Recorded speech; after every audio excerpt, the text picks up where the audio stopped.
Os assinantes do Observador têm acesso antecipado a todos os episódios desta série, já disponíveis em observador.pt.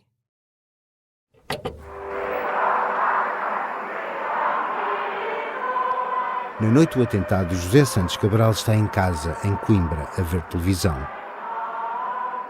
Tem 32 anos e é ainda um jovem juiz. Há de tornar-se diretor nacional da Polícia Judiciária, mas para já trabalha há um ano no Tribunal de Vila Nova de Ourém. Por isso está habituado a casos relacionados com Fátima.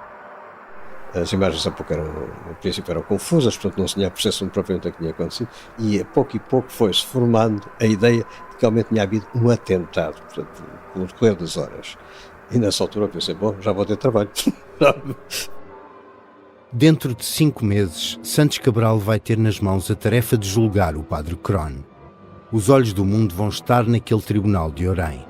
Mas para já, o juiz ainda sabe muito pouco.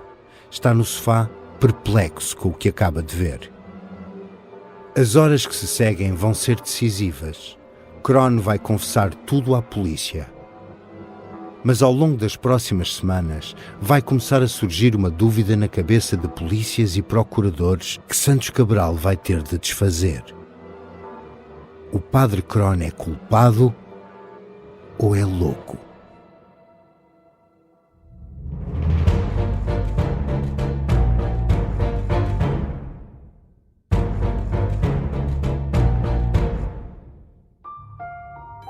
O padre Cron não esperava isto. É madrugada do dia 13 de maio. Poucas horas depois de ter tentado matar o Papa, está detido num carro da polícia a caminho de Lisboa. João Paulo II está a dormir em Fátima e vai continuar a viagem por Portugal como se nada tivesse acontecido. Há 7 meses tinha visto o assassinato do presidente egípcio na televisão. Ia fazer o mesmo ao Papa e pelo meio ia ser abatido pela polícia, tornando-se um mártir. Com esse gesto, tão dramático quanto simbólico, ia libertar a Igreja da lenta agonia em que sufocava e devolvê-la ao caminho de onde nunca devia ter saído, o dos papas anteriores ao Concílio Vaticano II. As reformas modernistas não passariam de um pequeno acidente de percurso numa tradição milenar, e ele, Juan Fernández Cron, seria lembrado como o herói que restaurou a dignidade da Igreja Católica. Mas vai passar os próximos meses entre uma cela da prisão e um tribunal. Correu tudo mal.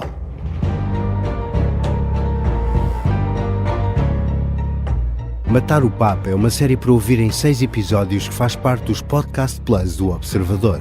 É narrada por mim, Pedro Lajinha, com banda sonora original de Rodrigo Leão e participação especial de Adriano Luz na voz de Juan Fernández Cron.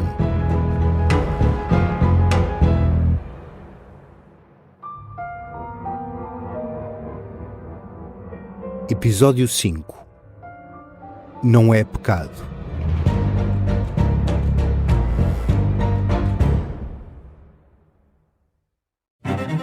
Nesta viagem emocionante, vamos ouvir uma história inesquecível.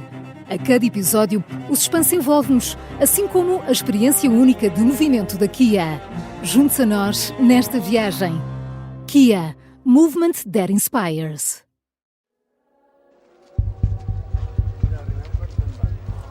Cron decide não resistir à detenção. Está resignado, encharcado em suor, a batina e a camisa desapertadas. É levado pelo meio da multidão. Puxam-no violentamente, mas não recusa nenhuma ordem. Enquanto avança, continua a gritar: é anticomunista, um mártir, não tem cúmplices. Está sozinho. É levado para uma das saídas do santuário. No caminho passam por baixo das arcadas laterais, onde estão os convidados de honra. Entre eles, Cron vê o secretário de Estado do Vaticano, o cardeal italiano Agostino Casaroli. Sabe bem quem ele é. Grita-lhe diretamente: Casaroli comunista, assassino, traidor. Casaroli é um diplomata com uma longa carreira no Vaticano. É o principal operacional da Ostpolitik da Santa Sé, a tentativa de diálogo com os países comunistas iniciada na década de 60 pelo Papa Paulo VI.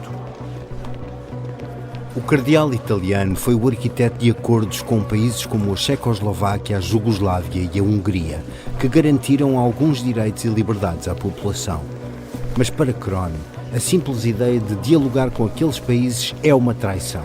E ali está Casaroli numa tribuna de honra de Fátima a assistir às celebrações como se nada fosse, enquanto ele próprio é arrastado pelas autoridades, humilhado e impotente. Junto ao carro da polícia é abordado pelo guarda-costas do Papa. O arcebispo Marcinkus pergunta-lhe por que tentou matar João Paulo II e o padre Kron responde-lhe: esse homem está a destruir a Igreja e é o anticristo místico. Logo a seguir, um bispo português também se aproxima. Tenta arrancar-lhe a batina à força. Diz-lhe que ele não é sacerdote nem digno daquelas vestes. Depois, a polícia acaba com a tensão.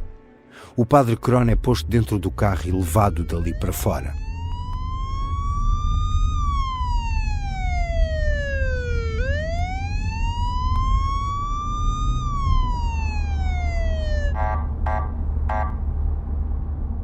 O primeiro destino é o posto da PSP de Fátima.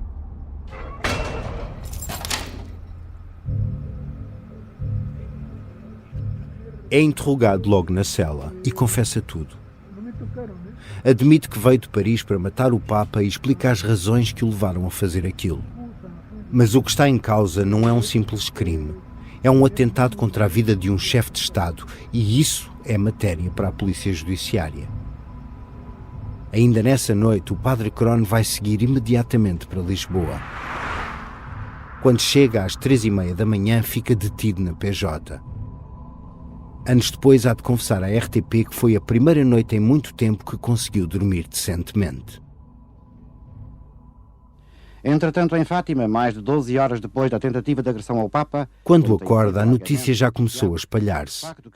Na noite anterior, a maioria das pessoas não se aperceberam do que tinha efetivamente acontecido. Muitos peregrinos não queriam acreditar que alguém, e muito menos um sacerdote, pudesse atentar contra a vida de um homem que não faz mal a ninguém. Na manhã de 13 de maio, os jornais e as rádios começam a dar as primeiras informações sobre o ataque. E os jornalistas acampam à porta da PJ. É o próprio padre Kron que faz questão de falar com os inspectores no primeiro dia. O processo judicial arquivado na Torre do Tombo conserva o registro dessa primeira conversa. Mais uma vez, o espanhol conta tudo. Nas primeiras horas, o padre Kron dá todos os detalhes à PJ. Explica que é um anticomunista e que foi quando viu na televisão o assassinato do presidente egípcio que ganhou coragem para matar João Paulo II.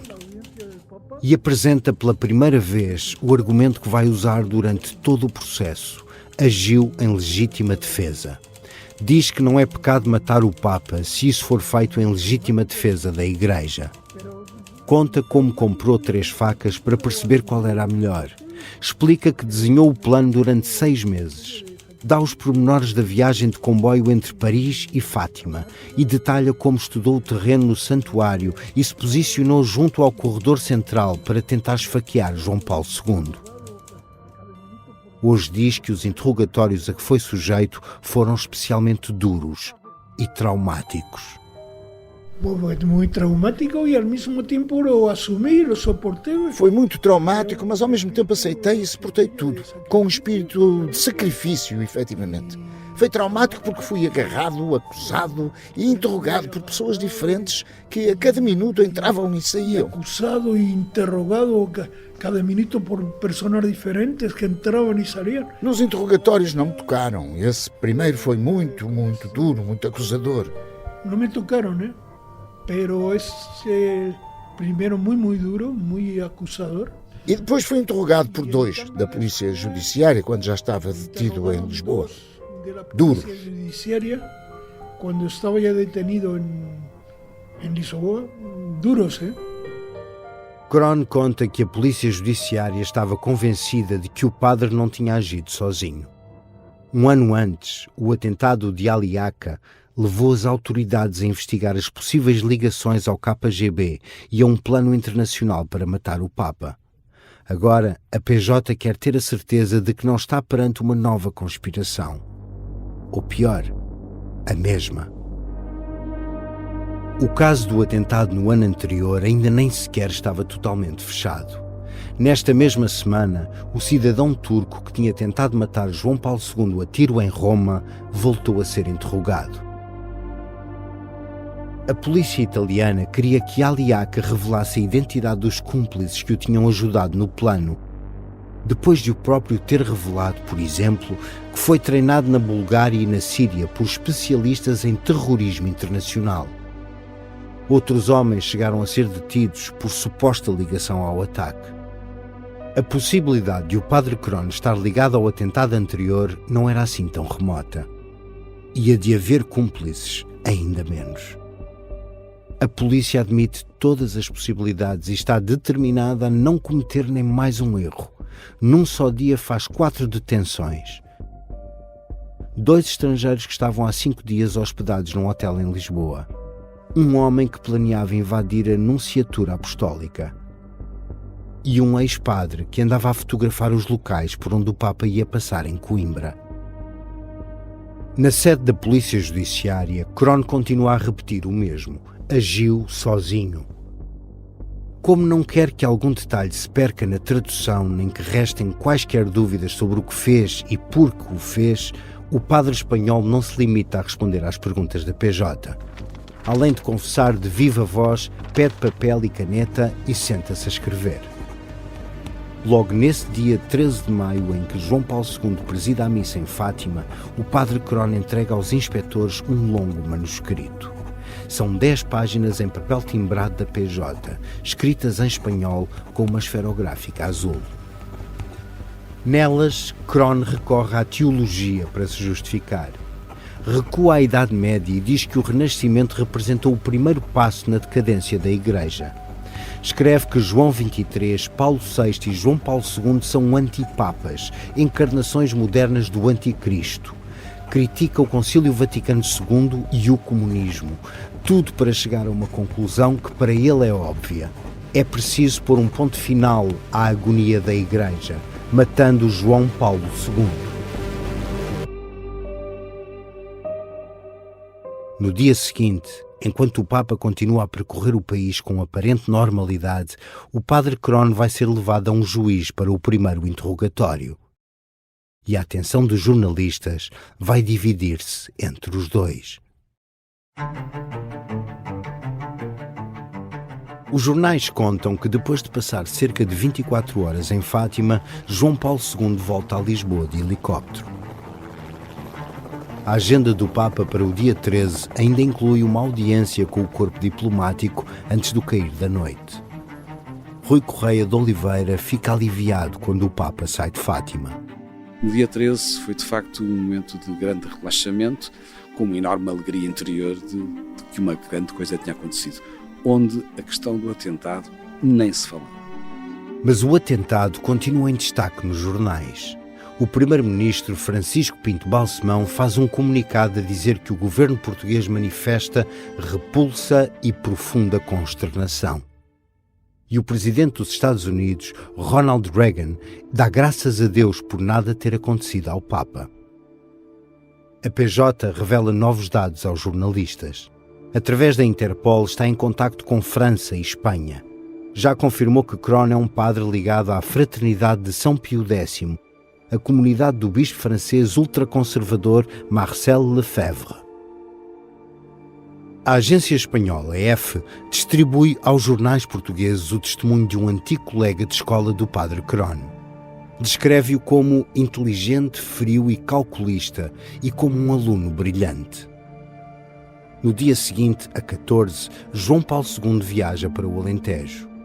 Vai a Vila Viçosa para visitar o santuário de Nossa Senhora da Conceição, a padroeira de Portugal. As grandes empresas devem utilizar a terra, fazendo-a produzir sempre mais com a oportuna participação dos trabalhadores. João Paulo II dedica uma parte do discurso que fez numa terra marcada pela reforma agrária aos trabalhadores agrícolas e à justiça salarial. Ao direito do justo salário de quantos contribuem para a produção, sem perder de vista a função social da propriedade. Crohn está na prisão, mas chegam-lhe ecos do discurso. Apesar de João Paulo II também ter criticado quem tira dividendos partidários da reforma agrária, Crohn só ouve o que quer. Há de dizer no julgamento que o Papa foi a Vila Viçosa justificar a reforma agrária feita pelos comunistas. Além da notícia sobre o discurso do Papa, o Diário de Lisboa publica o testemunho de um jornalista espanhol que andou com o padre Crohn na faculdade. Foi sempre um homem estranho, com olhos de louco e que ficava em êxtase com relatos de aparições, escreve o jornalista, que revela ainda um episódio mais recente. Meses antes, Crohn encontrou o líder socialista espanhol, Felipe González, num aeroporto em Paris. Insultou-o durante 15 minutos até ser levado pela polícia. No dia 15, João Paulo II ainda viaja para Coimbra, Braga e Porto. Ao final da tarde, embarca num avião com destino a Roma. Em Portugal, numa cela, fica o padre Crohn. Está cada vez mais sozinho. A Fraternidade de São Pio X emite um comunicado a afastar-se dele. Chamam-lhe antigo membro, dizem que não é de agora que deixou de fazer parte do grupo. Crohn está entregue a ele próprio.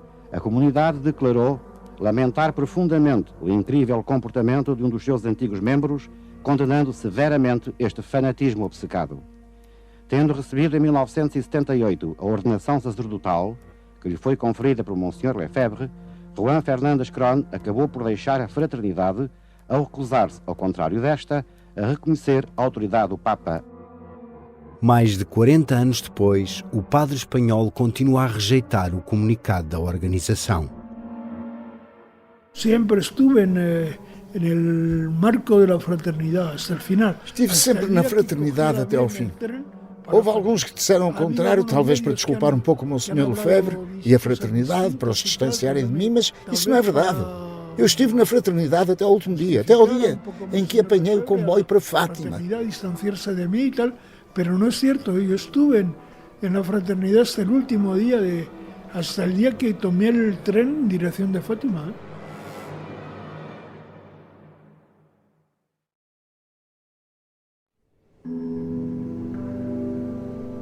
Crohn está sentado numa sala, rodeado por 4 homens. Veste ainda a mesma batina de padre que usava há 2 dias, quando tentou matar o Papa. Levanta-se várias vezes durante a conversa, gesticula. Um jornalista da RTP, que acompanha tudo através da janela de um prédio vizinho, relata que o padre espanhol passa repetidamente a mão pelo cabelo. Parece nervoso. Estamos no Tribunal de Instrução Criminal de Lisboa e um dos 4 homens que o rodeiam é o juiz de instrução, que durante quase 4 horas interroga Crohn sobre o ataque contra o Papa João Paulo II. Crohn não quer um advogado, por isso é acompanhado por um defensor oficioso chamado pelo Tribunal. Durante o interrogatório, Crohn terá mesmo declarado que planeara o atentado nos últimos 6 meses e garantiu que chegou a tocar na perna do Papa, à altura em que João Paulo II o teria fulminado com o olhar. Por causa da visita do Papa, estão muitos jornalistas estrangeiros em Portugal. Agora, tem um novo motivo para ficar. Crohn vai aguardar julgamento em prisão preventiva. Se for condenado, arrisca passar 20 anos na cadeia. Depois dos primeiros dias nas celas da PJ, Crohn é enviado para o estabelecimento prisional de Lisboa, no centro da capital. Vai estar preso 5 meses enquanto espera pelo julgamento.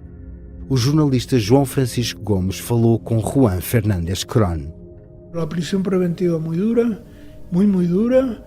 A prisão preventiva foi muito dura, muito dura. Na Rua Marquês de Fronteira era um caos, um inferno. Agrediram-me várias vezes. Os polícias? Os guardas prisionais ou os outros? Os outros presos que tinham... Não, os outros presos. Havia efetivamente uma pressão ideológica, havia uma pressão ambiental de esquerda. Então fizeram de mim um extremista de direita.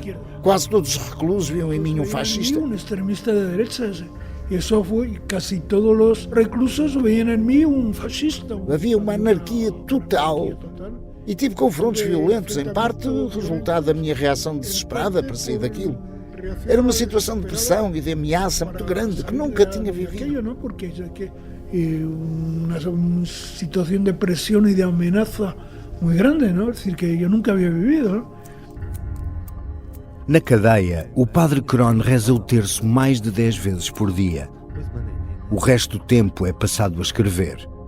E a justiça vai ser surpreendida com um atacante que explica tão ao pormenor o que aconteceu que até acrescentam os desenhos a esferográfica azul, estilo banda desenhada, com setas a apontar para ele próprio e para o Papa no momento do ataque. No primeiro, mostra onde se posicionou no santuário à espera de João Paulo II. No último, retrata-se deitado no chão depois de ser derrubado pela polícia. Mas o texto mais importante que Cron escreve na prisão é um livro. Acuso o Papa é o título, e o subtítulo é Em Defesa do Terceiro Segredo de Fátima. Tem mais de 250 páginas, sai ainda no ano do ataque e é editado por Valdemar Paradela de Abreu, o mesmo que anos antes tinha publicado o livro Portugal e o Futuro, do general Spínola. O livro serve, acima de tudo, para o padre Cron se justificar.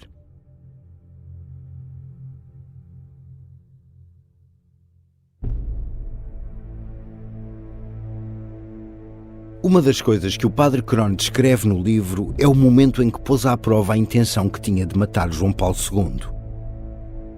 Estava junto a uma estátua de Nossa Senhora. Bateu com o pé no chão e em fúria falou para a imagem.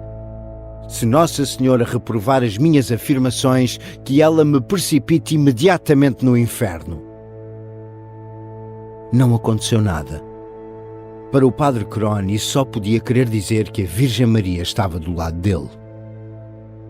No livro e nos textos que escreve na prisão, Cron repete os argumentos que justificam o atentado, nomeadamente a suposta proximidade de João Paulo II ao comunismo. À distância de 40 anos, o padre Peter Stilwell diz que essas teses não fazem sentido. Cron tem a sua resposta no facto de que foi a opção de João Paulo II quem muito contribuiu para o colapso dos regimes comunistas. Portanto, quem tinha razão na segunda história.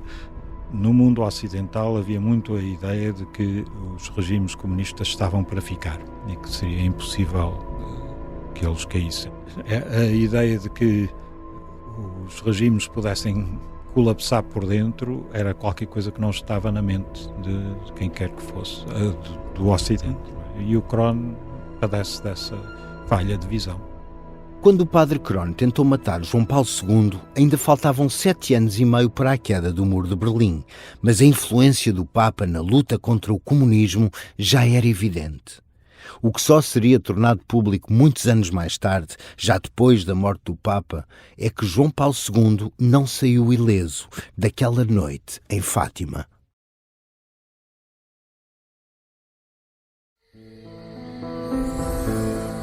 What did he do for the church and for the world? What was the Wojtyła phenomenon?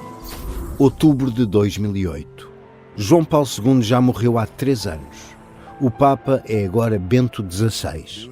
Centenas de bispos de todo o mundo estão em Roma para participar na Assembleia Geral do Sínodo. Para comemorar os 30 anos da eleição de João Paulo II, Bento XVI e os bispos presentes em Roma reúnem-se num auditório do Vaticano. Vão assistir à estreia de um filme. Chama-se Testemunho. É a adaptação para o cinema das memórias de Stanisław Dziwisz, que durante quase 4 décadas foi secretário de Karol Wojtyła. No filme, o secretário torna público uma informação que ficou em segredo durante 26 anos. Gdy wrócił do pokoju, widzieliśmy, że jest sutanna zakrwawiona, a że go jednak tym nożem poranił. Posso agora revelar que o Santo Padre foi ferido. Na altura mantivemos tudo em segredo. O Papa conseguiu terminar a cerimónia e só quando regressámos ao quarto é que percebemos que a batina dele tinha sangue e que a faca o tinha ferido.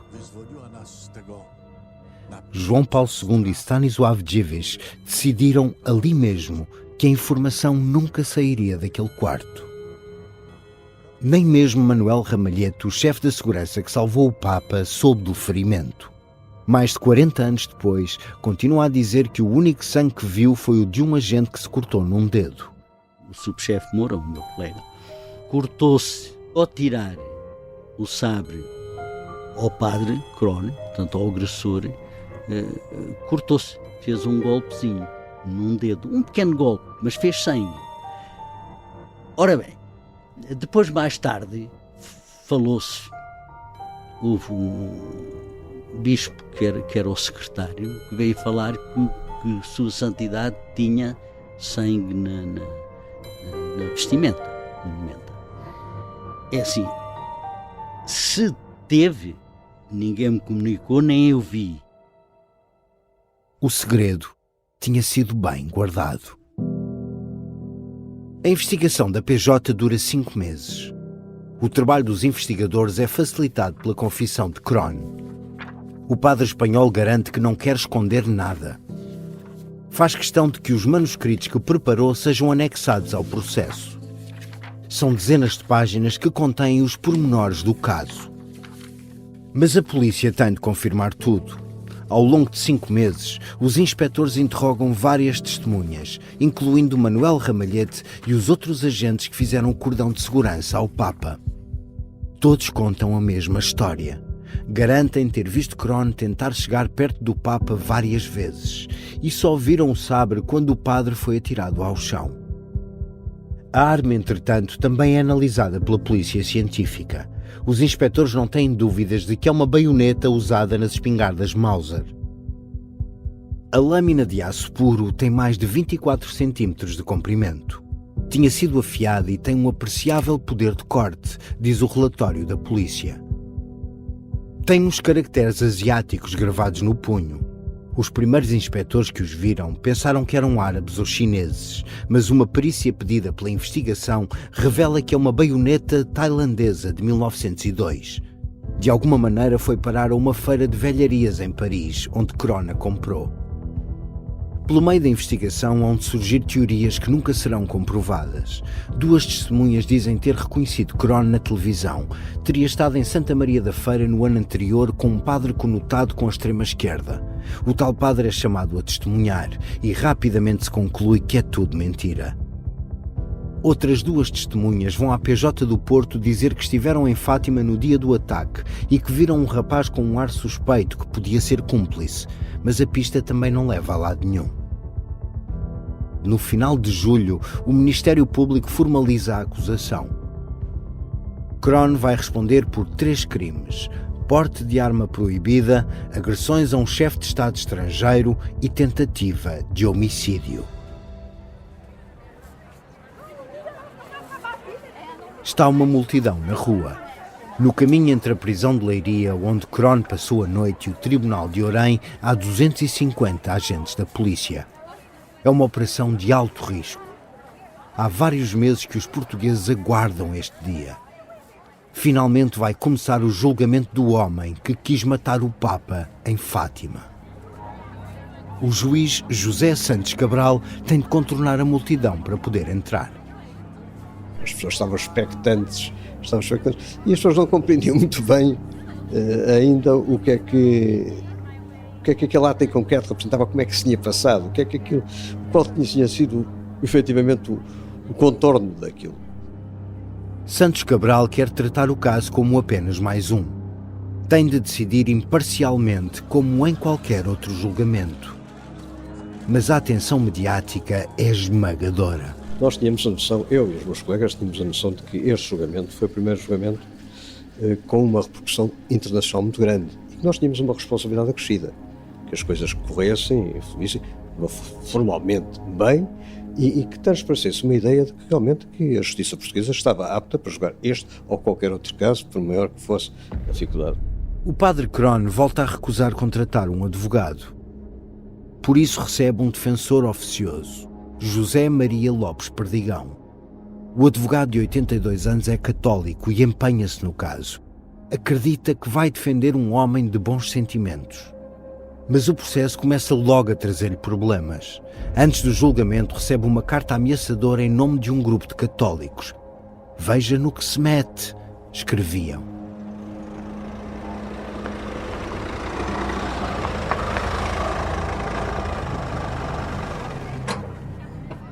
Crone chega descalço, vestido com uma batina verde e uma cinta de couro. Diz que é fruto de um voto a São Francisco de Assis e o símbolo da esperança. Lembra-me perfeitamente também da própria figura do arguido e da forma do comportamento dele.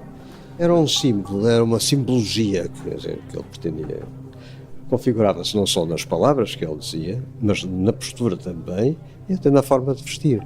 Ele, ao vestir-se da forma como vestia, ele queria transmitir uma mensagem, quer dizer, que a mensagem do grupo, efetivamente, a que pertencia e das ideias que tinha consigo. A sessão começa às 14h. É o dia 20 de outubro de 1982. No primeiro dia, o julgamento dura mais de 7 horas. Só acaba já depois das 10 da noite. São ouvidas 9 testemunhas de acusação, 4 de defesa e o próprio Crone. As testemunhas de acusação contam a história de um ataque confuso, mas ninguém viu a faca nas mãos de Crone. Na defesa surge Paradela de Abreu, o editor que já está a preparar a edição das Memórias do Espanhol. Defende-o como um religioso fervoroso, mas não um louco. Afinal, se Crone escreveu mensagens ao Papa, por que é que haveria de o matar? Não se escrevem cartas a mortos.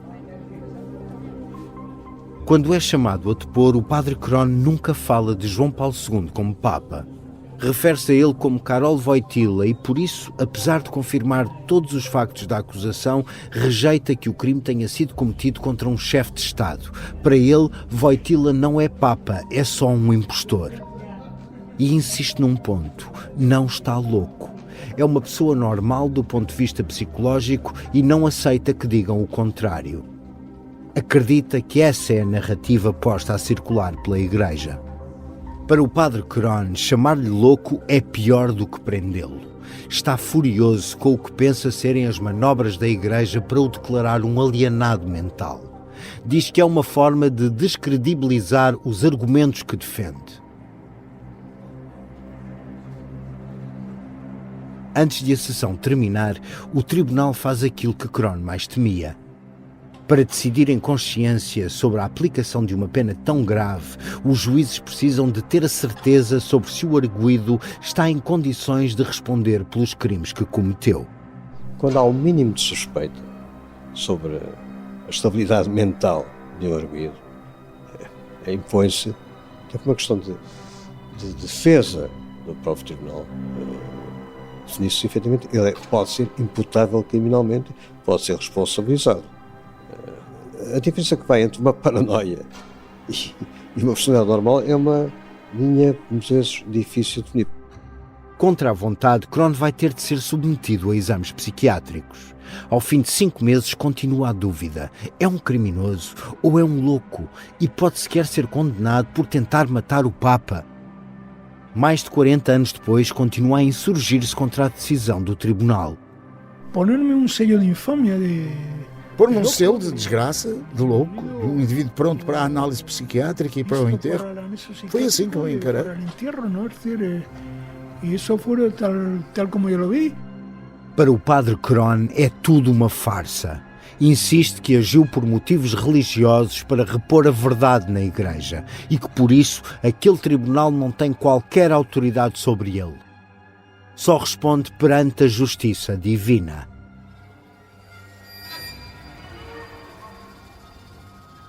Crone está convencido de que sabe muito bem porque é que a Igreja quer que pensem que ele é louco. É exatamente a mesma razão que faz com que 3 papas mantenham há décadas, trancado num cofre dos arquivos do Vaticano, um documento secreto. Na cabeça do padre espanhol, tanto ele como esse documento têm o poder de desmascarar o Vaticano e expor ao mundo os erros da Igreja moderna. É um segredo que o Vaticano esconde desde 1960 e Crone tem a certeza de que o desvendou. Foi este segredo que fez com que João Paulo II viajasse até Fátima para agradecer por estar vivo. E foi apoiado no que pensa ser este segredo que o padre Crone quis matar o Papa no santuário. O problema é que o segredo não é afinal nada daquilo que Juan Fernández Crone imaginava. Quando percebeu isso, era tarde demais. Mas essa é uma história para o último episódio.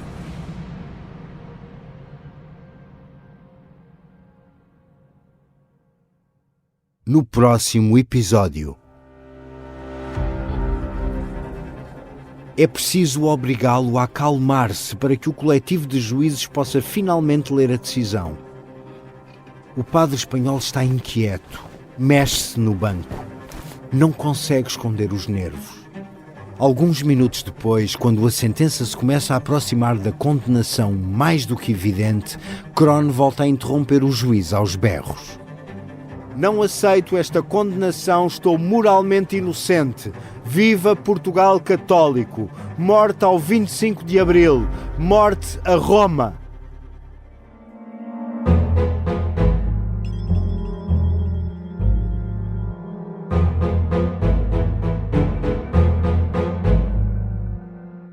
Matar o Papa é uma série para ouvir em 6 episódios que faz parte dos Podcast Plus do Observador. É narrada por mim, Pedro Lajinha, com banda sonora original de Rodrigo Leão e participação especial de Adriano Luz na voz de Juan Fernández Crone. O guião e as entrevistas são de João Francisco Gomes. A sonoplastia é de Bernardo Almeida. O design gráfico é de Miguel Ferrazo Cabral. A edição é de Tânia Pereirinha e João Santos Duarte. A coordenação é de Miguel Pinheiro, Filomena Martins, Pedro Jorge Castro, Ricardo Conceição e Sara Antunes de Oliveira.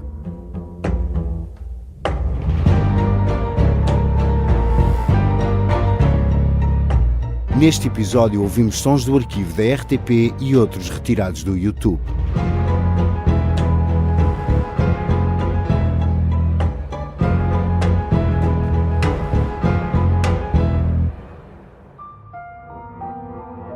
Podcast Plus do Observador. É mais do que um podcast.